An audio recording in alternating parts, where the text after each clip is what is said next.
Sir अब मेरा सवाल ये है इस सब पूरे एपिसोड का, अभी तो हम उम्मीद करते हैं कि जांच की रिपोर्ट जल्द से जल्द आ जाए, लेकिन मोदी सरकार को नुकसान हुआ क्या? मोदी सरकार को जो डैमेज होता वो बचा लिया गया? विपक्ष ने बहुत दबाव बनाया लेकिन कामयाब नहीं हुई पॉलिटिकल कॉस्ट एक्सट्रैक्ट करने में मोदी सरकार से। पूरे 9 साल का रिकॉर्ड देख लीजिए, मोदी सरकार से जब भी गलती हुई है उसका राजनीतिक फायदा उठाने में विपक्ष ज्यादातर मामलों में नाकाम रहा है। जिस तरह का रवैया होना चाहिए, सड़क पर आना चाहिए विपक्ष को, आप कल्पना कीजिए कि यही दुर्घटना अगर ऐसे समय हुई होती, कांग्रेस सत्ता में होती, बीजेपी विपक्ष में होती, तब आप देखते दृश्य दूसरा होता। जनता तक अपनी बात पहुंचाना, आप जो आरोप लगा रहे हैं उससे जब तक आप लोगों को कन्विंस नहीं कराएंगे, जब तक आपकी बात पर भरोसा नहीं होगा, तब तक आपके विरोधी का नुकसान नहीं होगा राजनीतिक। तो सवाल यह है कि जो आरोप लगा रहे हैं जितने विपक्षी दल, जितने नेता, क्या उससे जनता कन्विंस्ड है कि इनकी गलती है, इनको इस्तीफा दे देना चाहिए? अब इसको तय कैसे करें कि जनता कन्विंस है कि नहीं? देखिए, मैं प्रदीप जी की बात से सहमत हूं। अभी तक 9 साल के उसमें जितने भी मामले ऐसे आए जब मोदी सरकार के खिलाफ विपक्ष को लगा कि एक हथियार मिल गया है, लेकिन मोदी सरकार ने उस हमले को हमेशा जो है अपने रक्षा कवच के रूप में बदला और बड़े तरीके से उस मामले को सुलझा लिया है। या उसका, अब मैं एक उदाहरण ताज़ा देता हूँ, गुजरात में मोरवी का दुर्घटना हुई थी, चुनाव का ही टाइम था, उस हिसाब से तो मोरवी का, उस पूरे इलाके का जो है बीजेपी को हार जाना चाहिए था, लेकिन वहाँ मोरवी की सीट भी बीजेपी जीती, मोरवी भी जीते, 150 सीट ले आए। और जबकि बड़े समय तक रहा कि वो जो मालिक हैं उसके पटेल साहब, उनको गिरफ्तार किया जाए, ये किया जाए, सब कुछ हुआ, पूरा हल्ला मचा, आम आदमी पार्टी भी उसमें बहुत मौत मुखर थी, लेकिन नहीं हुआ और 156 सीटें आ गई गुजरात की। तो ये कला, राजनीतिक कला जो है, ये कुशलता नरेंद्र मोदी जी के नेतृत्व में भारतीय जनता पार्टी के पास है कि कैसे आने वाले संकट को वो हल करे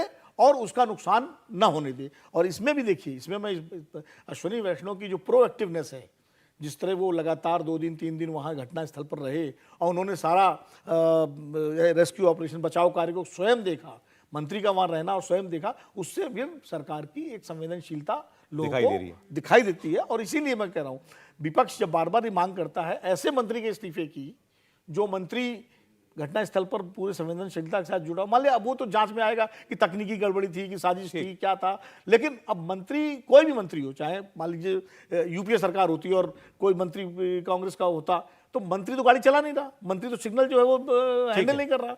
तो जिम्मेदारी तय होनी चाहिए, मैं कह रहा हूं बार बार, जिम्मेदारी तय होनी चाहिए, विभागीय जिम्मेदारी, जिनकी जिम्मेदारी वहां पर थी, जो लोग, हालांकि रेल मंत्री भी कम ट्रोल नहीं हुए हैं, जो 51 घंटे वहां पर रुके हैं, उसको भी एक इशू बनाने की कोशिश हुई कि ये पीआर कर रहे हैं। लेकिन सौरभ जी, मैं कह रहा हूं कि देश के लोग ध्यान करें।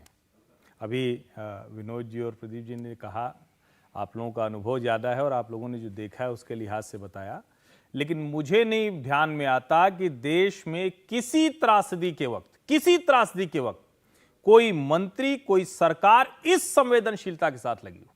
जिस मोरबी की बात की, उसके घटना के संदर्भ में 2 बातें बताता हूं।